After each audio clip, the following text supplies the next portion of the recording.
Hello friends, नमस्कार। आप सभी को स्वागत है अपना YouTube channel talent study lover में।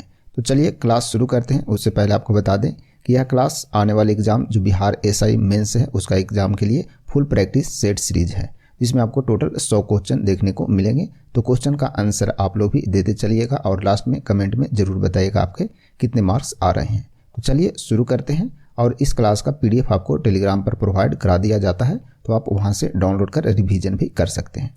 तो चलिए शुरू करते हैं आज की क्लास। तो पहला क्वेश्चन है, कौन सी यूरोपीय नदी ब्लैक फॉरेस्ट, ठीक है ना, ब्लैक फॉरेस्ट से निकलकर काला सागर में गिरती है? तो इस क्वेश्चन का राइट आंसर है आपका ऑप्शन सी है, ठीक है, ऑप्शन सी यानी कि डेन्यूब नदी, ठीक है। चलिए नेक्स्ट है क्वेश्चन नंबर 2। क्वेश्चन नंबर 2 है, धातु की शुद्धता का निर्धारण किसकी सहायता से किया जाता है? तो धातु की शुद्धता का जो निर्धारण है वो किया जाता है आर्किमिडीज का सिद्धांत, ठीक है ना, यानी ऑप्शन सी इसका राइट आंसर होगा। नेक्स्ट है क्वेश्चन नंबर 3। ऑस्कर पुरस्कार जीतने वाले प्रथम भारतीय व्यक्ति का नाम बताइए। तो प्रथम भारतीय व्यक्ति कौन थे? तो इस क्वेश्चन का राइट आंसर है भानु अथैया, ठीक है ना। कौन जीते थे? प्रथम भारतीय व्यक्ति थे भानु अथैया। चलिए नेक्स्ट है क्वेश्चन नंबर 4। क्वेश्चन नंबर 4 है, स्थानीय पवन का एक उदाहरण है। तो निम्न में से कौन जो है वो स्थानीय पवन का उदाहरण है? तो इसका राइट आंसर है चिनूक, ठीक है ना, चिनूक है, ठीक है। चिनूक जो है वो क्या है? स्थानीय पवन का उदाहरण है। नेक्स्ट है क्वेश्चन नंबर 5। क्वेश्चन नंबर 5 है, अमृतसर का प्रसिद्ध स्वर्ण मंदिर का किसने बनवाया था, ये बताना है। तो प्रसिद्ध स्वर्ण मंदिर जो कि अमृतसर में है, किनके द्वारा बनवाया गया था? तो इसका राइट आंसर है ऑप्शन बी यानी कि गुरु अर्जुन देव जी के द्वारा यह बनवाया गया था स्वर्ण मंदिर। नेक्स्ट है क्वेश्चन नंबर 6। मानचित्र बनाने वाले व्यक्ति को क्या कहा जाता है? तो मानचित्र बनाने वाले जो व्यक्ति होते हैं उसे क्या कहते हैं? तो इसका राइट आंसर है मानचित्रकार कहते हैं। जो व्यक्ति मानचित्र बनाता है उसे क्या बोलते हैं? मानचित्रकार बोलते हैं। चलिए नेक्स्ट है क्वेश्चन नंबर 7। क्वेश्चन नंबर 7 है, निम्नलिखित पदार्थों में कौन केवल एक ही तत्व से बना है? तो कौन जो है केवल एक ही तत्व से बना है? तो ये है आपका हीरा, ठीक है ना। और हीरा जो है क्या है? केवल एक ही तत्व से बना हुआ पदार्थ है। तो इसका राइट आंसर है ऑप्शन सी। नेक्स्ट है क्वेश्चन नंबर 8। क्वेश्चन नंबर 8 है, एटम बम का आविष्कार किसने किया? एटम बम का आविष्कार किसने किया? तो इसका किया था ओटो हान के द्वारा, ठीक है ना। ओटो हान के द्वारा एटम बम का आविष्कार किया गया था। ऑप्शन ए राइट आंसर है। नेक्स्ट है क्वेश्चन नंबर 9। क्वेश्चन नंबर 9 है, निम्न में से कौन पाचन तंत्र का भाग नहीं है? कौन है पाचन तंत्र का भाग नहीं है, ये बताना है। तो इस क्वेश्चन का राइट आंसर है आपका ऑप्शन बी यानी कि पीयूष ग्रंथि पाचन तंत्र का भाग नहीं है। नेक्स्ट है क्वेश्चन नंबर 10। क्वेश्चन नंबर 10 है, भारत में व्यावसायिक बैंकें जो होते हैं उसका क्या कार्य है, यानी कि किस प्रकार से वह कार्य करता है, ये बताना है। तो भारत में व्यावसायिक बैंकें जो होते हैं वो आर्थिक वृद्धि की प्रक्रिया को तीव्र करती है। क्या करती है? आर्थिक वृद्धि की जो प्रक्रिया है उसको क्या करते हैं? तीव्र करती है। तो इसका ऑप्शन सी राइट आंसर होगा। चलिए नेक्स्ट है क्वेश्चन नंबर 11। क्वेश्चन नंबर 11 है, दिलवाड़ा का मंदिर, ठीक है ना, दिलवाड़ा के मंदिर एक उदाहरण है। तो किसका उदाहरण है, ये बताना है। तो इस क्वेश्चन का राइट आंसर है नागर शैली, ठीक है ना, नागर शैली का उदाहरण है कौन? दिलवाड़ा के मंदिर, ठीक है। चलिए नेक्स्ट है क्वेश्चन नंबर 12 नंबर क्वेश्चन है, पंचायती राज निकायों में महिलाओं के लिए सीटों का आरक्षण यह सुनिश्चित करने का प्रयत्न करता है। तो क्या सुनिश्चित करने का प्रयत्न करता है, ये बताना है। तो इसका राइट आंसर है सार्वजनिक जीवन में महिलाओं की सहभागिता, ठीक है ना, इसको प्रयत्न मतलब सुनिश्चित करने का प्रयत्न करता है, यानी ऑप्शन सी इसका राइट आंसर होगा। चलिए बढ़ते हैं आगे। नेक्स्ट क्वेश्चन नंबर 13 की ओर। क्वेश्चन नंबर 13 है, प्रति 24 घंटे में एक वयस्क के शरीर से उत्पन्न होने वाले जो मूत्र होते हैं उसकी मात्रा होती है, यानी कितना लीटर होते हैं, ये बताना है। तो इसका राइट आंसर है ऑप्शन बी यानी कि 1.5 लीटर, ठीक है। नेक्स्ट है क्वेश्चन नंबर 14। क्वेश्चन नंबर 14 है, निम्न में से किनको विकसित अर्थव्यवस्थाएं कहकर संबोधित किया जाता है? यानी कि निम्न में से किसे विकसित अर्थव्यवस्था कहकर संबोधित करते हैं? तो इसका राइट आंसर होगा आपका ऑप्शन सी यानी कि उच्च HDI श्रेणी वाले देश, ठीक है ना। HDI मतलब ह्यूमन डेवलपमेंट इंडेक्स में जो सबसे अच्छा मतलब रैंक रहता है उस देश को विकसित अर्थव्यवस्था को संबोधित करते हैं। नेक्स्ट है क्वेश्चन नंबर 15। क्वेश्चन नंबर 15 है, निम्नलिखित में से कौन सा भारतीय संविधान की सूचीबद्ध भाषा है? यानी कि 22 भाषा जो है ना टोटल संविधान में, उसमें कौन सी निम्न में से एक भाषा है, ये बताना है, ठीक है। तो इस पॉइंट को हमेशा याद रखेगा, 22 भाषा आप एग्जाम में देने से पहले एक बार जरूर देखिएगा, ठीक है। तो इस क्वेश्चन का राइट आंसर है ऑप्शन ए यानी कि मैथिली भाषा 22 भाषा में से एक है, ठीक है। चलिए नेक्स्ट है क्वेश्चन नंबर 16। क्वेश्चन नंबर 16 है राज्यसभा में चुनाव के लिए अपेक्षित जो न्यूनतम आयु होता है वो क्या है ये बताना है। तो राज्यसभा के लिए न्यूनतम आयु कितना होना चाहिए, तो इसका राइट आंसर है आपका ऑप्शन बी है। ठीक है, ऑप्शन बी यानी कि 30 वर्ष। राज्यसभा में 30 वर्ष और लोकसभा में कितना होता है 25 वर्ष। ठीक है ना, तो लोकसभा में होता है, याद रखिएगा। ठीक है, चलिए नेक्स्ट है क्वेश्चन नंबर 17 देखते हैं।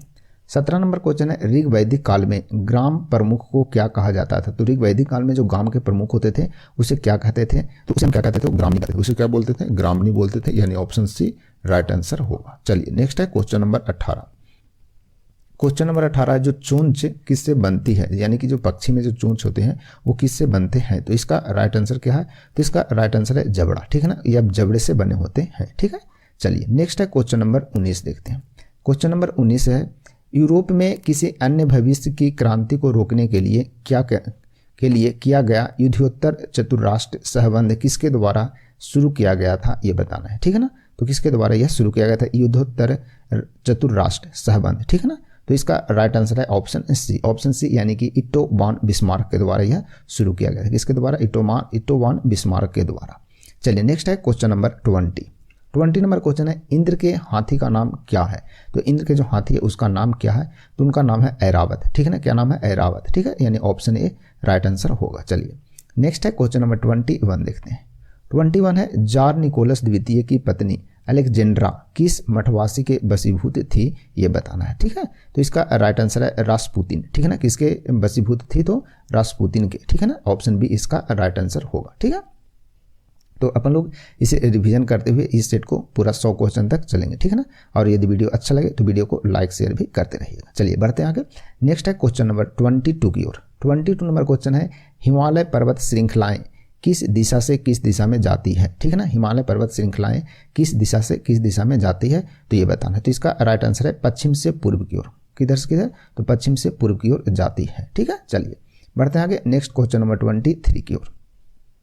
23 नंबर क्वेश्चन है मानव अधिकारों की विश्वव्यापी घोषणा पर कब हस्ताक्षर हुए थे। मानव अधिकारों की विश्वव्यापी घोषणा पर कब हस्ताक्षर हुए थे ये बताना है। तो इसका राइट आंसर है ऑप्शन सी यानी कि 10 दिसंबर 1948 को। कब हुआ था, 10 दिसंबर 1948 को। ठीक है ना, इसलिए 10 दिसंबर को क्या मनाते हैं, विश्व मानवाधिकार दिवस भी मनाते हैं, ध्यान रखिएगा।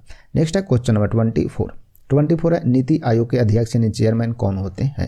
तो नीति आयोग के अध्यक्ष कौन होते हैं, तो इसका राइट आंसर है आपका ऑप्शन बी यानी कि प्रधानमंत्री होते हैं। नीति आयोग के क्या होते हैं, अध्यक्ष होते हैं। ठीक है, पदासीन अध्यक्ष। ठीक है ना, जो पद पर रहते हैं वही अध्यक्ष हो जाते हैं। ठीक है ना, चलिए नेक्स्ट है क्वेश्चन नंबर 25 है भारत में प्रमुख मृदा प्रकारों की जो कोटि क्रम है उनके क्षेत्रीय विस्तार के अनुसार यानी आधार पर बताना है कि सबसे ज़्यादा क्षेत्रीय विस्तार किस मृदा का है। ठीक है ना, यानी कि क्रम से बताना है।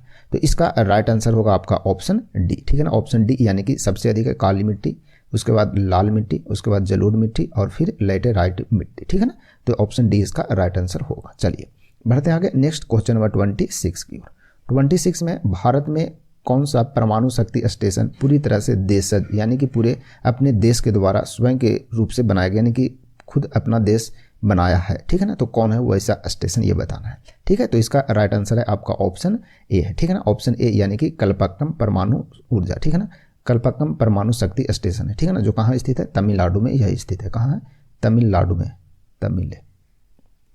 नाडु में। ठीक है ना, कल्पक्कम कहाँ है, तो तमिलनाडु में। चलिए बढ़ते आगे। नेक्स्ट क्वेश्चन नंबर 27 की ओर।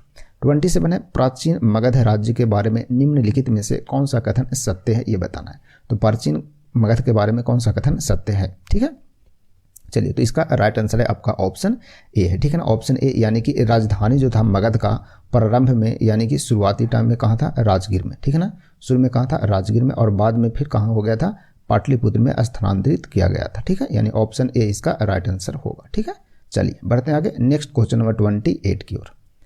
28 है किसने कहा था संसदीय लोकतंत्र का अर्थ है एक व्यक्ति और एक मत। ठीक है ना, यह किसके द्वारा कहा गया था। तो इसका राइट आंसर है ऑप्शन सी यानी कि डॉक्टर BR अम्बेडकर जी के द्वारा यह कहा गया था। नेक्स्ट है क्वेश्चन नंबर 29। श्रम विभाजन की धारणा का समर्थन किसने किया था। श्रम विभाजन की धारणा का समर्थन किसने किया था, तो किए थे स्मिथ के द्वारा यह किया गया था। किसके द्वारा, स्मिथ के द्वारा, यानी ऑप्शन सी राइट आंसर होगा। नेक्स्ट है क्वेश्चन नंबर 30। निम्न में से कौन सा मांग प्रत्यक्ष निर्धारक नहीं है। ठीक है, निम्न में से कौन सा मांग प्रत्यक्ष निर्धारक नहीं है, तो इसका राइट आंसर है बचत। ठीक है ना, बचत जो है वो प्रत्यक्ष निर्धारक नहीं है, यानी ऑप्शन ए। ठीक है, नेक्स्ट है क्वेश्चन नंबर 31 देखते हैं। कौन सा अनुच्छेद संसद को राज्य सूची के विषयों पर कानून बनाने का अधिकार देता है? ठीक है, यानी कौन से अनुच्छेद के तहत यह अधिकार मिलता है? तो इसका राइट आंसर है अनुच्छेद 249 यानी 249। ठीक है ना, ऑप्शन डी सही है। ठीक है, नेक्स्ट है क्वेश्चन नंबर 32 देखते हैं। संविधान का कौन सा भाग नागरिकता के प्रावधानों से संबंधित है, यानी कौन सा भाग का संबंध जो है वो नागरिकता से है? तो भारतीय संविधान में भाग 2 का संबंध है। ठीक है ना, भाग 2 का संबंध है किससे? नागरिकता से, यानी ऑप्शन ए सही है। नेक्स्ट है क्वेश्चन नंबर 33 है लोकतंत्रीय विकेंद्रीकरण का आशय है, यानी लोकतंत्रीय विकेंद्रीकरण का आशय जो है वो क्या है? ठीक है, चलिए, तो इसका राइट आंसर है स्थानीय सरकार। ठीक है ना, स्थानीय सरकार, यानी ऑप्शन डी इसका राइट आंसर होगा। नेक्स्ट है क्वेश्चन नंबर 34 नंबर क्वेश्चन है, निम्न में से कौन सा हड़प्पा व्यापार केंद्र था? कौन सा जो था वो हड़प्पा का व्यापार केंद्र था, ये बताना है। तो इसका राइट आंसर है लोथल। ठीक है ना, लोथल क्या था? हड़प्पा का व्यापार केंद्र था, ऑप्शन बी सही है। ठीक है, नेक्स्ट है क्वेश्चन नंबर 35 है राजनीति के निर्देशक। ठीक है ना, निम्न निर्देशक सिद्धांतों में से कौन सा गांधीवादी दर्शन पर आधारित है? ठीक है ना, यानी कि डीपीएसपी में कौन सा जो सिद्धांत है वो गांधीवादी दर्शन पर आधारित है, ये बताना है। ठीक है, चलिए, तो इसका राइट आंसर है ग्राम पंचायतों का आयोजन। ठीक है, चलिए, इसका राइट आंसर है ऑप्शन ए। ठीक है, नेक्स्ट है क्वेश्चन नंबर 36 देखते हैं। भारत में आधारित लोकतंत्र निम्न में से कौन सुनिश्चित करता है? तो कौन सुनिश्चित करता है कि भारत में लोकतंत्र है? चलिए, तो इसका राइट आंसर है आपका ऑप्शन ए, यानी कि पंचायती राज क्या करता है? पंचायती राज करता है। ठीक है, नेक्स्ट है क्वेश्चन नंबर 37 जब्ती प्रणाली। ठीक है ना, जब्ती प्रणाली के अंतर्गत वास्तविक उत्पादन का कितना अंश राज्य की मांग के रूप में निर्धारित किया गया है? ठीक है, तो बोल रहा क्वेश्चन, जब्ती प्रणाली के अंतर्गत वास्तविक उत्पादन का कितना अंश यानी कि भाग राज्य की मांग के रूप में निर्धारित किया गया है? तो इसका राइट आंसर है आपका 1/3। ठीक है ना, 1/3 यानी ऑप्शन बी इसका सही होगा। नेक्स्ट है क्वेश्चन नंबर 38 देखते हैं। 38 में है, निम्न में से किसने भारत में फ्रेंच शक्ति को समाप्त कर दिया था? यानी कि फ्रेंच शक्ति जो समाप्त हुआ था भारत में वो किसके बाद हो गया था, यानी किस युद्ध के बाद हुआ था? तो इसका राइट आंसर है बांडी वास का युद्ध। ठीक है ना, बांडी वास का युद्ध, यानी ऑप्शन डी। बांडी वास का युद्ध कब हुआ था? तो यह हुआ था 1760 ईस्वी में। चलिए बढ़ते हैं आगे। नेक्स्ट क्वेश्चन नंबर 39 है कर्क रेखा नहीं गुजरती, यानी किस देश से नहीं गुजरती है, ये बताना है। ठीक है ना, तो कर्क रेखा निम्न में से किस देश से नहीं गुजरती है? तो इसका राइट आंसर है ऑप्शन बी यानी कि पाकिस्तान से। ठीक है, तो आप एग्जाम में जब देने जाएगा तो भारत में कर्क रेखा कितने राज्यों से होकर गुजरती है? ठीक है, कौन कौन से राज्य से होकर गुजरती है, विश्व में कौन कौन से देश से होकर गुजरती है, ये सभी को आप जो टॉपिक है आप ध्यान से नोट कर लीजिएगा और इसे एक बार जरूर देखिएगा। ठीक है, चलिए बढ़ते हैं आगे। नेक्स्ट क्वेश्चन नंबर 40 की ओर। क्वेश्चन नंबर 40 है, विकासशील देशों की निम्न समस्याओं में से कौन सही नहीं है, ये बताना है। कौन सही नहीं है? तो इसका राइट आंसर है ऑप्शन सी है। ऑप्शन सी यानी कि वृद्धावस्था वाली आबादी का उच्च अनुपात। ठीक है ना, वृद्धावस्था वाली जो आबादी है उसका उच्च अनुपात होना, यह बिल्कुल विकासशील देशों में निम्न समस्याओं में यह गलत है। ठीक है, चलिए नेक्स्ट है क्वेश्चन नंबर 41 देखते हैं। निम्न में से कौन सी नदी दक्षिण से उत्तर की ओर बहती है? दक्षिण से उत्तर की ओर बहने वाली जो नदी है वो कौन है? तो इसका राइट आंसर है सोन नदी। ठीक है ना, सोन नदी जो कि दक्षिण से उत्तर की ओर बहने वाली नदी है, ऑप्शन सी। नेक्स्ट है क्वेश्चन नंबर 42 है, कलिंग युद्ध के बाद निम्न में से किसने महाराज अशोक के रूपांतरण को दर्ज किया? ठीक है ना, तो किसके द्वारा किया गया था? तो इसका राइट आंसर है ऑप्शन डी। ठीक है, ऑप्शन डी यानी कि रॉक एडिक्ट 12 के द्वारा किया गया था। नेक्स्ट है क्वेश्चन नंबर 43, हर्षवर्धन की आरंभिक यानी कि शुरुआती जो राजधानी था वो कहाँ था, ये बताना है। तो हर्षवर्धन की जो शुरुआती राजधानी था वो कहाँ था? तो थानेश्वर। ठीक है, कहाँ था? थानेश्वर, यानी ऑप्शन सी इसका सही है। नेक्स्ट है क्वेश्चन नंबर 44, माई अनफॉरगेटेबल मेमोरीज। ठीक है ना, माई अनफॉरगेटेबल मेमोरीज किसकी आत्मकथा, ये बताना है। तो किसकी आत्मकथा है? तो ये है ममता बनर्जी की। किसकी है? ममता बनर्जी की माई अनफॉरगेटेबल मेमोरी, यानी ऑप्शन सी इसका सही आंसर है। ठीक है, नेक्स्ट है क्वेश्चन नंबर 45 देखते हैं। 45 है, दक्षिण सूडान की राजधानी कहाँ है? तो दक्षिण सूडान की राजधानी कहाँ है? तो दक्षिण सूडान की राजधानी है जुबा। ठीक है, कहाँ है? जुबा, ऑप्शन बी। ठीक है ना, ऑप्शन बी जुबा। नेक्स्ट है क्वेश्चन नंबर 46 है, अत्यधिक प्रदूषणकारी उद्योग किस कोटि में आते हैं, यानी किस श्रेणी में आते हैं, यह बताना है। तो अत्यधिक प्रदूषणकारी उद्योग जो आता है वो लाल श्रेणी में आते हैं। किस में आते हैं? लाल श्रेणी, यानी कि रेड कैटेगरी में आते हैं, ऑप्शन बी सही है। नेक्स्ट है क्वेश्चन नंबर 47 देखते हैं। 47 नंबर है ऑस्ट्रेलिया में प्रभंजन मतलब कि हरिकेन, ठीक है, का एक अन्य नाम है, यानी कि ऑस्ट्रेलिया में जो हरिकेन आता है उसका अन्य नाम क्या है ये बताना है। तो उसे क्या बोलते हैं, उसे बिली बिली बोलते हैं। क्या बोलते हैं, बिली बिली, ठीक है ना, ऑप्शन बी इसका सही होगा। नेक्स्ट है क्वेश्चन नंबर 48।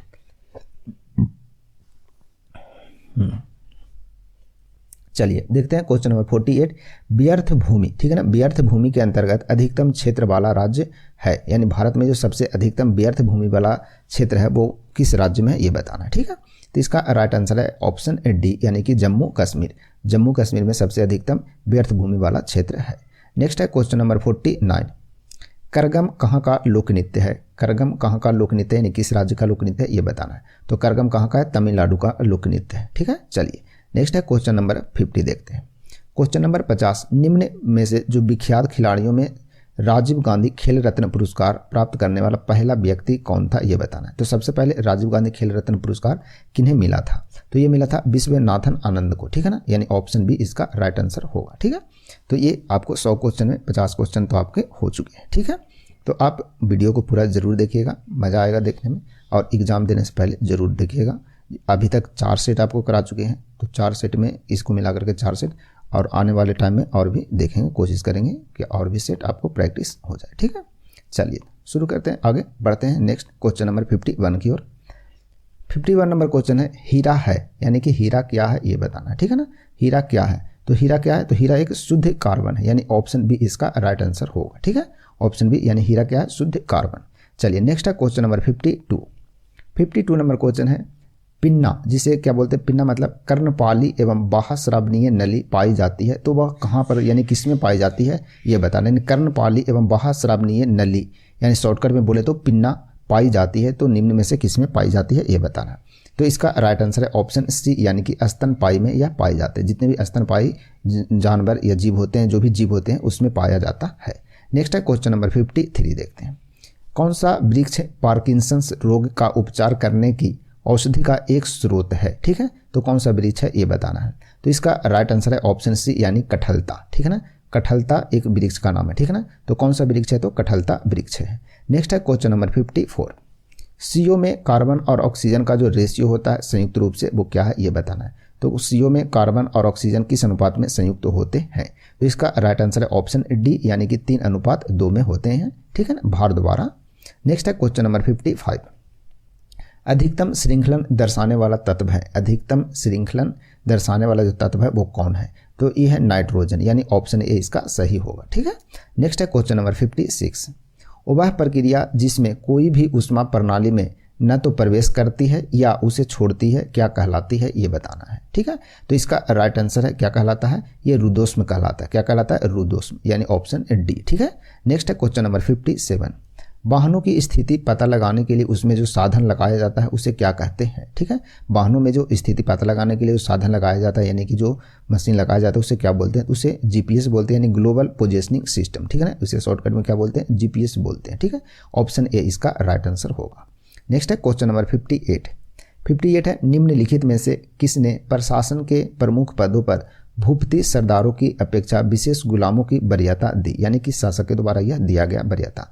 तो इसका राइट आंसर है ऑप्शन ए, यानी कि इल्तुतमिश के द्वारा। किसके द्वारा, तो इल्तुतमिश के द्वारा। नेक्स्ट है क्वेश्चन नंबर 59। किसी जीव का नाम उल्लेख करते समय विविध कारकों का सही क्रम है ये बताना है, ठीक है ना। विविध कारकों का जो सही क्रम होता है वो कौन होता है किसी जीव का नाम उल्लेख करते समय।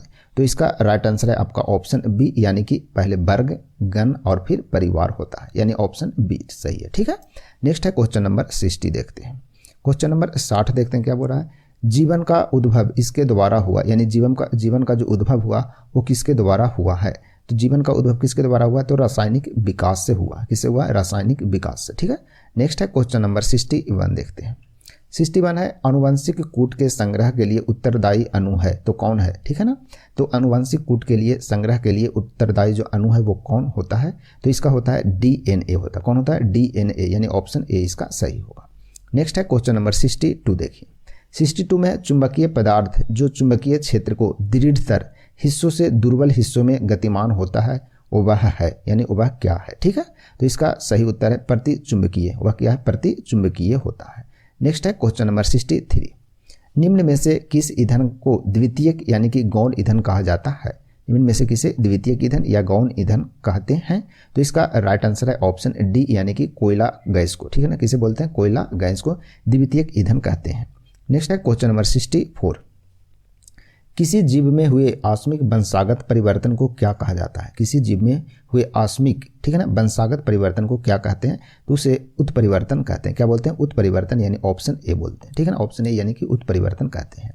नेक्स्ट है क्वेश्चन नंबर 65 है संचरणीय रोग के संचरण के संबंध में विज्ञान की जिस शाखा द्वारा काम किया जाता है उसे क्या कहते हैं। ठीक है, संचरणीय रोग के संचरण के संबंध में विज्ञान की जिस शाखा द्वारा काम किया जाता है उसे क्या बोलते हैं। तो इसका राइट आंसर है जानपदिक। ठीक है ना, जानपदिक रोग विज्ञान उसे बोलते हैं। क्या बोलते हैं, जानपदिक रोग विज्ञान, यानी ऑप्शन ए। ठीक है ना, चलिए नेक्स्ट है क्वेश्चन नंबर 66। परिणाम मित्र, ठीक है ना, परिणाम मित्र जिसे ट्रांसफार्मर भी बोलते हैं, उसका प्रयोग किया जाता है, यानी ट्रांसफार्मर का प्रयोग किसमें किया जाता है ये बताना है। ठीक है, चलिए तो इसका राइट आंसर है ऑप्शन ए यानी कि एसी वोल्टता को बढ़ाने के लिए। ठीक है ना, एसी वोल्टता को बढ़ाने के लिए इसका प्रयोग होता है। चलिए बढ़ते हैं आगे। नेक्स्ट क्वेश्चन नंबर 67 की ओर। साबुनीकरण एक प्रक्रिया है जिसके द्वारा क्या बनाया जाता है। ठीक है ना, तो साबुनीकरण प्रक्रिया में क्या बनाएंगे, साबुन बनाते हैं। ठीक है ना, साबुनीकरण प्रक्रिया से साबुन बनाया जाता है, यानी ऑप्शन ए सही है इसका। नेक्स्ट है क्वेश्चन नंबर 68। अभिक्रिया ऊष्मा निर्भर नहीं करती है, यानी किस पर निर्भर नहीं करती है, तो ये किस पर नहीं करता है, तो उस पथ पर जिससे अंतिम उत्पाद प्राप्त किया जाता है। ठीक है ना, जिससे क्या होता है, उस पथ पर जिससे अंतिम उत्पाद प्राप्त किया जाता है उस पर अभिक्रिया, मतलब कि उस पर ऊष्मा जो है निर्भर नहीं करती है। ऑप्शन बी इसका सही होगा। ठीक है, नेक्स्ट है क्वेश्चन नंबर 69। पेयजल में एंट अमीबा हिस्टोलिका, ठीक है ना, पेयजल में एंट अमीबा हिस्टोलिका का होना एक संकेत है, यानी किस प्रकार का संकेत है, तो इसका संकेत जो होता है वो क्या होता है, बैक्टीरियाई प्रादुर्भाव का। ठीक है ना, उसमें क्या होता है, बैक्टीरियाई प्रादुर्भाव का यह संकेत होता है। ठीक है ना, जब पेयजल में एंट अमीबा हिस्टोलिका होता है तो। नेक्स्ट है क्वेश्चन नंबर आपका क्या 70। क्वेश्चन नंबर 70 देखते हैं क्या बोल रहा है, एक मिनट।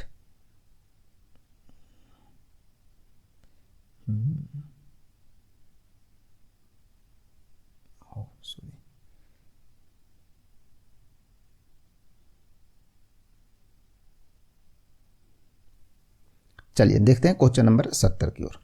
क्वेश्चन नंबर 70 देखिए बोल रहा है पीड़कनाशी के रूप में DDT, ठीक है ना, जो DDT जिसे बोलते हैं, ठीक है ना, DDT के प्रयोग की हानि है। तो पीड़कनाशी के रूप में जो DDT का प्रयोग करते हैं उसमें हानि होता है, तो क्या हानि होता है ये बताना है। ठीक है, तो इसका राइट आंसर है प्रकृति में सरलता से निम्नीकरण नहीं होता है। ठीक है ना, तो प्रकृति में जो सरलता से मैंने आसानी से वह निम्नीकरण नहीं होता है DDT। ठीक है, नेक्स्ट है क्वेश्चन नंबर 71। अनपेक्षित ईमेल या जंक मेल होता है उसे क्या बोलते हैं। ठीक है, जो अनपेक्षित मेल होता है यानी कि ईमेल जो आता है या उसे जंक मेल भी बोलते हैं, उसका मतलब क्या होता है, तो ये स्पैम होता है। क्या होता है, स्पैम होता है। ठीक है ना, ध्यान रखिएगा। नेक्स्ट है क्वेश्चन नंबर 72 है निम्न में से कौन सा प्राकृतिक बहुलक है। निम्न में से कौन सा प्राकृतिक बहुलक है, तो ये है सेल्यूलोज। ठीक है ना, सेल्यूलोज जो होता है क्या होता है, प्राकृतिक बहुलक होता है, यानी ऑप्शन बी। ठीक है, नेक्स्ट है क्वेश्चन नंबर 73 देखते हैं। ताप उत्क्रमण होता है, ताप उत्क्रमण होता है तो किस पर होता है ये बताना है। तो इस क्वेश्चन का राइट आंसर है ऑप्शन बी। ठीक है, ऑप्शन बी यानी कि ऋणात्मक ह्रास दर पर। ठीक है ना, किस पर होता है, ऋणात्मक ह्रास दर पर होता है। नेक्स्ट है क्वेश्चन नंबर 74 देखते हैं। जैव उर्वरक कौन सा है, जैव उर्वरक कौन सा है ये बताना है। तो एस्पोस्पिरिलम, ठीक है ना, ये जो एस्पिरिलम, ठीक है, ये जो एस्पिरिलम जो होता है क्या होता है, जैव उर्वरक होता है, यानी ऑप्शन बी इसका सही आंसर है। नेक्स्ट है क्वेश्चन नंबर 75। HTSH, ठीक है ना, ACTH, ठीक है ना, ध्यान रखिएगा। ACTH हार्मोन स्रावित होता है तो किससे होता है ये बताना है। ACTH जो हार्मोन होता है वो किससे स्रावित होता है। ठीक है, तो इसका राइट आंसर है आपका ऑप्शन सी, यानी कि पीयूष ग्रंथि से होता है, जिसे पिट्यूटरी ग्रंथि भी बोलते हैं। ठीक है ना, पीयूष ग्रंथि से होता है। ठीक, क्या होता है, ACTH हार्मोन। ठीक है ना, चलिए नेक्स्ट है क्वेश्चन नंबर 76 देखते हैं। औद्योगिक निर्णयों में मजदूरों की भागीदारी होनी चाहिए, इस विचारधारा को क्या कहते हैं ये बताना है। ठीक है, औद्योगिक निर्णयों में मजदूरों की जो भागीदारी होनी चाहिए, इस विचारधारा को क्या कहते हैं? ठीक है, तो इसका राइट आंसर है औद्योगिक लोकतंत्र कहते हैं। क्या बोलते हैं? औद्योगिक लोकतंत्र बोलते हैं, यानी ऑप्शन ए इसका राइट आंसर होगा। ठीक है, चलिए बढ़ते हैं आगे नेक्स्ट क्वेश्चन की ओर 70 और थोड़ा सा 1 मिनट ब्रेक ले लेते हैं।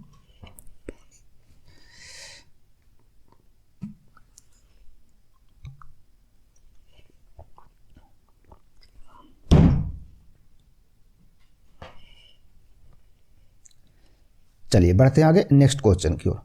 नेक्स्ट है क्वेश्चन नंबर 77 देखते हैं। देखिए बोल रहा है कि मूल्य और उत्पाद किससे बिना औजार ढांचे के निर्धारण तत्व होते हैं। ठीक है, मूल्य और उत्पाद किससे बिना बाजार ढांचे के निर्धारक तत्व होते हैं। तो इसका राइट आंसर है ऑप्शन बी, यानी कि पूर्ण प्रतिस्पर्धा, यानी ऑप्शन बी इसका सही होगा। नेक्स्ट है क्वेश्चन नंबर 78, पाथ फाइंडर, ठीक है ना, पाथ फाइंडर उतरा था, पाथ फाइंडर जो था वो किस ग्रह पर उतरा था ये बताना है। तो इसका राइट आंसर है ऑप्शन बी, यानी कि मंगल ग्रह पर उतरा था। ठीक है ना, मंगल ग्रह जिसे क्या बोलते हैं? लाल ग्रह भी बोलते हैं। क्या बोलते हैं? लाल ग्रह। ठीक है, चलिए नेक्स्ट है क्वेश्चन नंबर 79, जब उपराष्ट्रपति कार्यवाहक राष्ट्रपति हो तो उन्हें कौन सी सुविधा प्राप्त होता है। ठीक है, तो जब उपराष्ट्रपति राष्ट्रपति बन जाते हैं तो राष्ट्रपति के जो सभी भत्ते और विशेषाधिकार होते हैं वो उन्हें प्राप्त होने लगते हैं, यानी कि 2 नंबर जो कथन है वो सही है, यानी कि ऑप्शन डी इसका राइट आंसर हो गया, यानी केवल बी। ठीक है ना, केवल बी सही है। ठीक है, चलिए नेक्स्ट है क्वेश्चन नंबर 80 की ओर बढ़ते हैं।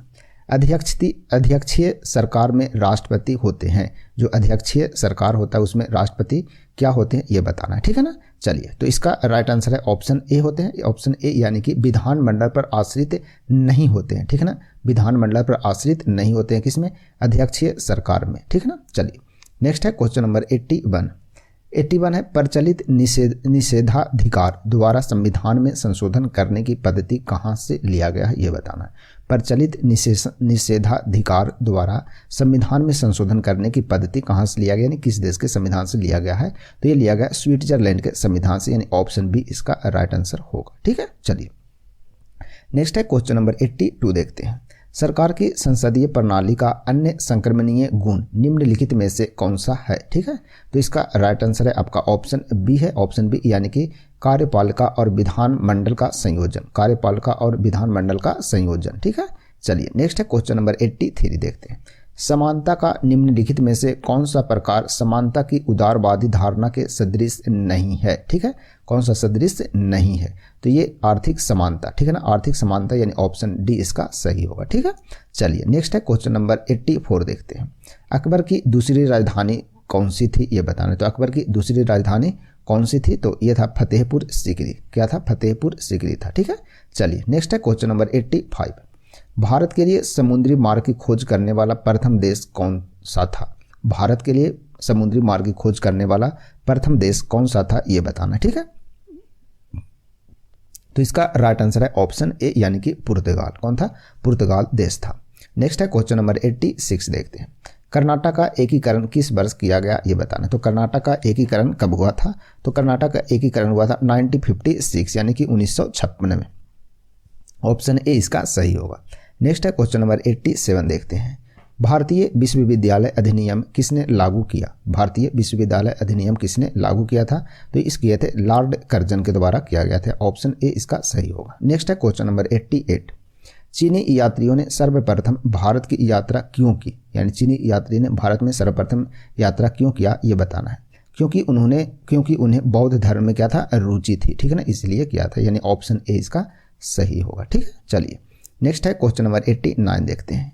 देश का पहला अल्प आधारित एकीकृत इस्पात संयंत्र कौन सा है ये बताना है। देश का पहला अल्प आधारित एकीकृत इस्पात संयंत्र कौन सा है? तो ये है विशाखापट्टनम। ठीक है ना, विशाखापट्टनम, यानी ऑप्शन सी होगा इसका राइट आंसर। नेक्स्ट है क्वेश्चन नंबर 90, पौधे की विशिष्ट रूप में विकास को प्रभावित करने वाली स्थितियों का नाम बताइए। तो इसका नाम क्या है? तो इसका नाम है जलवायु स्थितियाँ। क्या है? जलवायु स्थितियाँ, यानी ऑप्शन ए इसका सही होगा। चलिए नेक्स्ट है क्वेश्चन नंबर 91, नित्य कथक जो है, ठीक है ना, कथक के 2 घराने हैं। तो 2 घराने कौन कौन है? नित्य कथक है, ये बताना है। तो ऑप्शन ए, यानी कि बनारस और लखनऊ। ठीक है ना, बनारस और लखनऊ इसके 2 घराने हैं। ऑप्शन ए इसका सही होगा। ठीक है ना, कथक कहाँ का है? तो उत्तर प्रदेश का नृत्य है। ठीक है, ध्यान रखिएगा। नेक्स्ट है क्वेश्चन नंबर 92, भारतीय भूवैज्ञानिक सर्वेक्षण की स्थापना कब की गई ये बताना। तो भारतीय भूवैज्ञानिक सर्वेक्षण की स्थापना कब हुआ था? तो हुआ था 1851 ईस्वी में। ऑप्शन बी इसका सही है। ठीक है, नेक्स्ट है क्वेश्चन नंबर 93 देखते हैं। 93 है आशा अंतरद्वीप यानी कि केप ऑफ गुड होप जिसे बोलते हैं, जिससे होकर ईस्ट इंडिया कंपनी के जहाज भारत पहुंचा करते थे, वह कहाँ पर है ये बताना। ठीक है ना, तो केप ऑफ गुड होप कहाँ स्थित है ये बताना है। तो इसका राइट आंसर है ऑप्शन बी यानी कि अफ्रीका के दक्षिणी नोक यानी कि टिप पर यह स्थित है। ठीक है, नेक्स्ट है क्वेश्चन नंबर 94। अग्नाशय कौन सा रस निस्तृप्त करता है, यानी कि अग्नाशय से कौन सा रस जो है वो निकलता है ये बताना है। तो अग्नाशय से कौन सा रस निकलता है? तो इंसुलिन निकलता है, यानी ऑप्शन ए इसका सही है। नेक्स्ट है क्वेश्चन नंबर 95। 95 है जब हम छुई मुई के पौधे यानी कि टच मी नॉट प्लांट, एक पौधा है, ठीक है ना, छुई मुई पौधे होते हैं कि पत्तियों को जब छूते हैं तो पत्तियां बंद हो जाती है, इस गति को क्या कहते हैं? जो पत्ती बंद हो जाता है तो उस गति को क्या बोलते हैं ये बताना है। तो इसका राइट आंसर है आपका ऑप्शन सी है। ठीक है ना, ऑप्शन सी यानी कि कंपनुकूची गति, क्या बोलते हैं? कंपनुकूची गति बोलते हैं इसे। ठीक है ना, चलिए नेक्स्ट है क्वेश्चन नंबर 96 देखते हैं। ठीक है, 96 है, देखिए 96 से अब मैथमेटिक्स शुरू हो गया, तो देख लेते हैं मैथ के क्वेश्चन है। ठीक है, तो समझिएगा। बोरा पहला में एक कक्षा में किसी विद्यार्थी द्वारा प्राप्त किए गए अधिकतम अंक, ठीक है ना, एक कक्षा है उसमें एक विद्यार्थी है, उसके द्वारा एक तो प्राप्त किया गया क्या? अधिकतम, ठीक है ना, अधिकतम अंक। ठीक है, और न्यूनतम अंक एक क्या है? न्यूनतम अंक है, न्यूनतम अंक। ठीक है ना, बोल रहा है देखिए कि एक कक्षा में किसी विद्यार्थी द्वारा प्राप्त किए गए अधिकतम अंक न्यूनतम अंक के दोगुने से 7 अधिक है। न्यूनतम से दोगुने से 7 अधिक है कौन? अधिकतम अंक। ठीक है, तो मान लेते हैं कि न्यूनतम अंक है उसका कितना? x, तो अधिकतम अंक कितना बोल रहा है?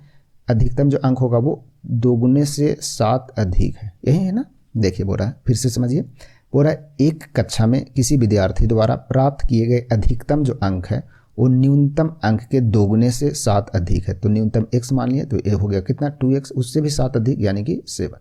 ये आपस में हो गया क्या? दोनों का रेशियो हो गया। ठीक है, चलिए अब देखिए बोल रहा है कि अधिकतम अंक दिया है कितना? 87, तो अधिकतम अंक दिया है टोटल कितना? 87। यहाँ अधिकतम अंक कितना है? 2x + 7, तो अधिकतम के बराबर दोनों आपस में क्या हो गया? इक्वल, यानी कि 2x बराबर हो जाए कितना? 7 इधर जाकर के माइनस, यानी कि 80, यानी कि x बराबर हो जाए क्या? 40। ठीक है ना, तो x बराबर क्या हो गया? 40। तो बोल रहा है कि न्यूनतम अंक क्या है? तो न्यूनतम अंक x माने थे, यानी x की वैल्यू कितना? 40, यानी ऑप्शन ए इसका राइट आंसर होगा। वहीं पूछ देता है अधिकतम कितना है, तो अधिकतम हो जाएगा कितना? 40 दूनी 80 और 7 87, यानी कि अधिकतम कितना हो गया? 87 अंक यह प्राप्त किया अधिकतम, और न्यूनतम कितना? 40। तो देखिए बोल रहा है ना कि दोगुने से 7 अधिक, तो दोगुना 40 दूनी 80, उससे भी 7 अधिक यानी कि 87। ठीक है, चलिए तो इस क्वेश्चन का राइट आंसर ऑप्शन ए था। नेक्स्ट है क्वेश्चन नंबर 97 देखते हैं। देखिए 97 बोल रहा है 10 संख्याओं का औसत कितना है? 23 है। 10 संख्याओं का औसत कितना दे दिया है? 23। ठीक है, तो औसत 23 है, तो योग कितना हो जाएगा? 230। सिंपल सी। बोल रहा है कि उन्हें 5 संख्याओं के 2 वर्गों में बांटा गया, तो 10 संख्या जिसमें 5 का 1 वर्ग और दूसरे में 5 वर्ग, यानी कि टोटल 2 वर्ग में वो बांट दिए। ठीक है, चलिए तो बोल रहा है क्या फिर कि उसमें 1 वर्ग में औसत 20 है, यानी 1 वर्ग यानी पहले 5 है उसके औसत दे दिया कितना? 20 दे दिया। ठीक है, तो पहले 5 का औसत दे दिया कितना? 20, तो योग कितना हो जाएगा? 20 × 100, 20 का हो गया कितना? 100 हो गया, यानी कि टोटल 10 में से 5 का योग हमें पता, 10 का योग ये हो गया। ठीक है, टोटल योग, उसमें से 5 का योग ये निकाल दिया, तो बच गया कितने? 5 का योग। अब टोटल बच गया कितना? 130। 130 जो योग बचा हुआ है कितने? शेष 5 के लिए बचा है, तो 5 के लिए योग 130, तो औसत कितना हो जाएगा? 26। ठीक है ना, तो औसत बराबर क्या होता है? औसत बराबर योग बटा संख्या, तो योग 130 संख्या 5, यानी कि औसत कितना? 26, यानी ऑप्शन सी इसका राइट आंसर होगा। ठीक है, चलिए बढ़ते हैं आगे नेक्स्ट क्वेश्चन 98 की ओर। 98 नंबर क्वेश्चन देखिए बोला अच्छा क्वेश्चन है, ये भी ध्यान रखिएगा। यदि राम और श्याम एक काम एक साथ करते हैं तो वो 8 दिन में कर लेते हैं, पूरा कर लेते हैं। ठीक है, यदि राम उस काम को अकेले करता है तो 10 दिन में करते हैं। ठीक है, चलिए तो श्याम अकेले उस काम को कितना दिन में पूरा करेगा ये बताना है। तो देखिए राम और श्याम दोनों यदि साथ मिलकर काम करते हैं तो कितने दिन में? 8 दिन में। राम अकेले करता है तो कितने दिन में करता है? 10 दिन में। अब श्याम कितने दिन में करता है ये तो पता ही नहीं। ठीक है, तो यहाँ से निकालेंगे काम करने की क्षमता की रेशियो। ठीक है ना, तो देखिए क्षमता कब निकलेगा? टोटल काम मालूम रहेगा, तो टोटल काम 8 और 10 का एलसीएम ले लेंगे कितना? 40, यानी कि दोनों मिलकर के राम और श्याम काम करता है तो 8 × 5 = 40, यानी कि क्षमता कितने? एक दिन में 5 यूनिट काम करता है। ठीक है, दोनों मिलके। जबकि राम अकेले करेगा तो टोटल 40 में 10 से भाग दे देंगे तो कितना आ जाएगा 4, ठीक है। तो इसका क्षमता आ गया, राम का क्षमता कितना है 4 और दोनों की क्षमता कितना है 5। तो राम की क्षमता घटा देंगे तो निकल जाएगा श्याम का, सॉरी एस यहाँ रहेगा, ठीक है ना, एस। यानी कि यहाँ श्याम का क्षमता कितना है काम करने की 1। यानी कि टोटल काम करने की जो क्षमता है एक दिन में श्याम 1 यूनिट काम करेगा, राम 4 यूनिट काम करेगा और ये दोनों मिलकर करता है तो 5 यूनिट काम करता है, ठीक है। चलिए अब टोटल काम कितने हैं 40 है, टोटल काम कितने हैं 40 यूनिट है काम। अब बोल रहा है कि जब एक दिन में हम 1 यूनिट काम करेगा कौन श्याम, तो टोटल कितने दिन में काम को वो समाप्त करेगा, तो गुना डी कर देंगे, ठीक है। तो डी बराबर कितने आ जाएगा 40 दिन, ठीक है ना, 40 दिन। यानी कि जब श्याम अकेले काम करेगा तो कितने दिन लगेगा 40 दिन, यानी ऑप्शन बी इसका राइट आंसर होगा, ठीक है। चलिए बढ़ते हैं आगे, नेक्स्ट क्वेश्चन नंबर 99 की ओर। 99 नंबर क्वेश्चन है, सिंपल क्वेश्चन है, वर्गमूल में दिया है, ठीक है ना। तो वर्गमूल 225 कितना का वर्गमूल होता है, तो 15 का, ठीक है ना। 15 इसमें ऐड कर देंगे तो 66 प्लस 15 कितना हो जाएगा 81। 81 ये क्या है वर्ग में है, तो 81 का जो वर्गमूल होता है वो क्या हो जाएगा 9, ठीक है ना। तो 9 इसमें क्या हो जाएगा ऐड, तो 7 प्लस 9 कितना हो जाएगा 16। ये भी क्या है वर्गमूल है, तो 16 का वर्गमूल क्या हो जाएगा 4, ठीक है ना। जब 4 इसमें जोड़ देंगे तो आ जाएगा आपका 1221 प्लस 4 कितना हो जाएगा 1225, ठीक है। 1225 किसका वर्गमूल होता है 35 का, तो 35 का स्क्वायर हो जाएगा 1225, यानी ऑप्शन सी इसका राइट आंसर होगा। तो आपको 40 तक तो वर्गमूल आपको याद रखना ही चाहिए, ठीक है ना। यानी कि वर्ग कहने का मतलब जैसे 35 का वर्ग कितना हो जाएगा 1225, 36 का 1296, इसी प्रकार से आपको 40 तक याद कर लीजिए, ठीक है। नेक्स्ट है क्वेश्चन नंबर 100 देखते हैं। क्वेश्चन नंबर 100 है, यदि किसी आयत की भुजाएं 20% और 30% कम कर दी जाती है तो क्षेत्रफल कितना घट जाएगा। तो इसका एक सूत्र होता है ना x प्लस वाई, ठीक है ना, प्लस x गुना वाई बटा 100, ठीक है ना। तो वृद्धि होगा तो प्लस लेंगे और यहाँ जो हो जाता है आपका ये होता है प्लस माइनस दोनों यहाँ पर, ये इस पर डिपेंड करता है कि यहाँ क्या लिखना है, ठीक है ना। देखिए जैसे यहाँ क्या हो रहा है 20% की कमी यानी कि -20, फिर 30% की कमी क्षेत्रफल यानी कि आयत की लंबाई में भी और चौड़ाई में भी कमी हो रहा है। तो लंबाई में 20% और चौड़ाई में कितना भी 30% की कमी। तो यहाँ जो संख्या लिखते हैं यानी यहाँ जो चिन्ह लिखते हैं प्लस और माइनस का, ये दोनों का गुणनफल यहाँ लिखते हैं। तो माइनस गुना माइनस क्या करेंगे प्लस यहाँ हो जाएगा, ठीक है। चलिए अब लिख देंगे क्या 20 गुना 30 से अब बटा में 100 हो जाएगा, कट जाएगा आपका, तो हो जाएगा कितना -50 प्लस 6 यानी कितना हो जाएगा -44%। तो माइनस में आने का मतलब है क्या कम हो रहा है, यानी कि क्षेत्रफल घट रहा। तो क्षेत्रफल घट रहा है कितना 44%, तो 44% क्षेत्रफल क्या हो जाएगा घट जाएगा, ठीक है। तो ये था क्वेश्चन नंबर 100 जिसका आंसर आपका ऑप्शन है ए, ठीक है। तो अब आप बताइएगा कि आपके कितने मार्क्स आ रहे हैं, कमेंट में जरूर कीजिएगा, ठीक है।